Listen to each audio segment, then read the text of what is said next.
There are moments in life, moments that arrive unannounced, that shake us, change us, and remind us how fragile and beautiful life really is. For the emergency medical team stationed in the quiet Skargard Valley of northern Sweden, that moment began one misty autumn morning. A forest of silver birch trees stood still under a soft blanket of fog. Birds weren't chirping. No winds, no signs of life, only the distant echo of an ambulance siren cutting through the silence. Distant siren fades slightly under narration. Anna, a seasoned paramedic with over 15 years of experience, sipped her coffee while checking the dispatch center. The call was routine. Mrs. Hansen, 82, slipped while cooking breakfast. Needs help getting up. Eric, their trusted driver, was already warming up the engine. Ambulance engine starting, idling softly. The roads were winding, slippery, and hidden behind thick mist. But for Anna and Eric, this was just another call. Another day in the quiet north. The drive began as usual. The soft hum of tires on the gravel. The crunch of fallen leaves beneath them. Tires on gravel, gentle crunching leaves. Anna looked out the window, trees rushing past like ghosts. The forest had a certain silence to it, like it was waiting. Suddenly, out of nowhere, a large dark shadow dashed across the road. Sudden screech of tires, sharp halt, brief silence. Eric slammed the brakes. The ambulance screeched to a halt, throwing both of them forward. Anna instinctively grabbed the dashboard, her heart racing. In front of them stood a giant grizzly bear. Low, breathy growl, but not aggressive. But something was wrong. This bear wasn't aggressive. It wasn't panicking either. Its eyes, they weren't wild with rage or fear. They were filled with something else entirely. Pain, desperation. It walked toward the ambulance, slow, unsteady steps, rubbing its paw against the windshield, leaving muddy, wet streaks, soft scraping against glass. Then, it turned around, took a few steps toward the forest, paused, looked back. Anna leaned forward. What's it doing? It wants us to follow. Should we call it in? No, not yet. Shifts slightly, becomes more tense, curious. With hearts pounding and curiosity overtaking protocol, Anna grabbed the medical kit. Eric turned off the engine. Engine cuts off. Ambulance door opens. Footsteps on gravel, then soft forest floor. They stepped out of the ambulance and into the forest. Following a wild bear, the bear didn't run. It kept a steady pace, always a few steps ahead, always checking if they were following. Footsteps crunching softly on leaves and twigs, occasional soft grunt from the bear. The forest grew darker as they went deeper. The fog thickened.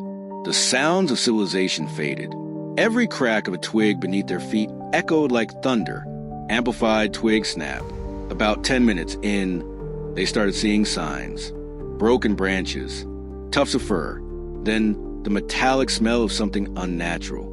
Antifreeze, blood, swells slightly with unease.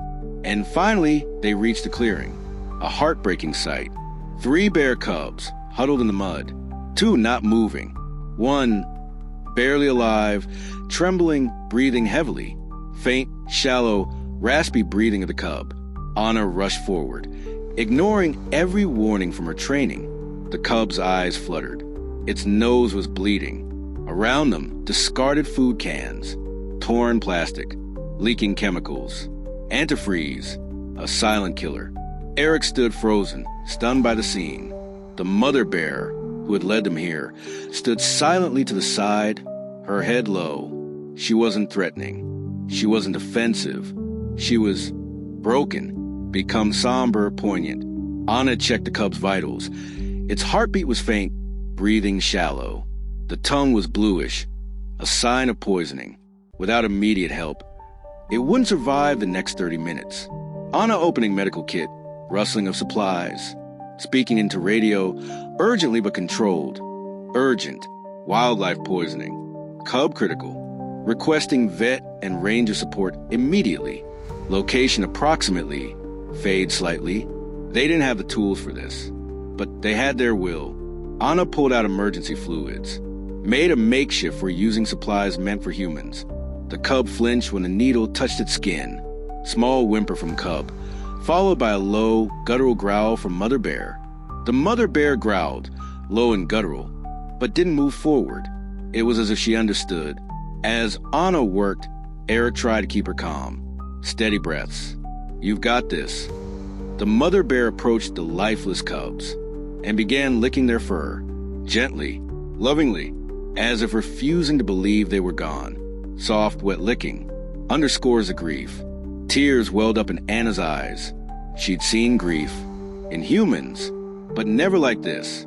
15 minutes passed. The cub's heartbeat stabilized just slightly.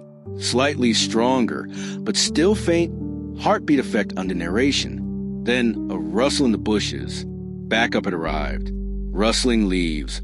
Approaching footsteps.